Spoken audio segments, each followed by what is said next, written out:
మరి తెలుగుదేశం పార్టీ స్థాపించిన దగ్గర నుంచి ప్రతి ఏడాది క్రమం తప్పకుండా మహానాడు నిర్వహించుకోవడం జరుగుతుంది. అయితే ఈ ఏడాది కడపలో మహానాడు చేయాలని చెప్పేసి మరి ఆ పోలిట్ బ్యూరో నిర్ణయించడం జరిగింది. అయితే ఈ నిర్ణయం కొంత ఆలస్యం అయినప్పటికీ కూడా ముఖ్యంగా యుద్ధ వాతావరణం ఉన్నటువంటి నేపథ్యంలో ఒకవైపు యుద్ధం జరుగుతున్నప్పుడు మనం మహానాడు చేయడం బాగుంటుందా లేదా అని చెప్పేసి ఆ మీమాంసలో ఉండి కొంత ఆలస్యం అయింది. ఎప్పుడైతే ఈ యుద్ధం మరి ఆగిపోయినటువంటి సందర్భంలో తప్పనిసరిగా మహానాడు చేయాలని చెప్పేసి మరి పోలిట్ బ్యూరో అంతా కూడా నిర్ణయించడం జరిగిందని చెప్పి తెలియజేస్తున్నాం. కనుక ఈ నెల 27, 28, 29 ఈ 3 రోజుల్లో మరి కడపలో ఘనంగా సీకే దిన్ని మండలంలో ఆ హైవేకి ఆనుకునే మేము మహానాడు ప్రాంగణం చూడడం జరిగింది. అక్కడ ఘనంగా చేయబోతున్నామని చెప్పేసి మీ ద్వారా తెలుగుదేశం పార్టీ కుటుంబ సభ్యులకు ప్రజలకి తెలియజేస్తున్నాం. ఇందులో మొదటి 2 రోజులు నాయకుల్ని ఏ స్థాయి నాయకులు అంటే మండల స్థాయి నాయకుల వరకు కూడా అలాగే యూనిట్ క్లస్టర్ వరకు కూడా మనం పిలవడం జరుగుతుంది. స్టేట్ బాడీ మెంబర్స్ కావచ్చు, పోలిట్ బ్యూరో మెంబర్స్ కావచ్చు,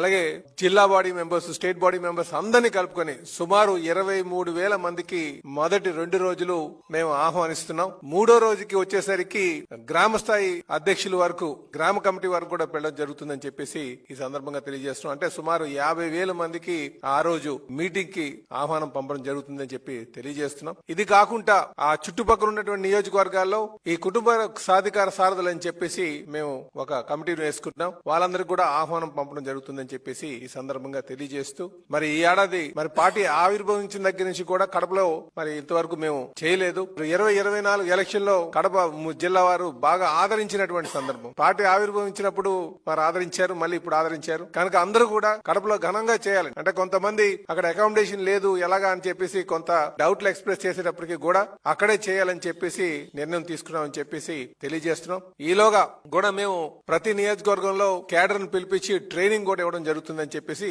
తెలియజేస్తున్నాం.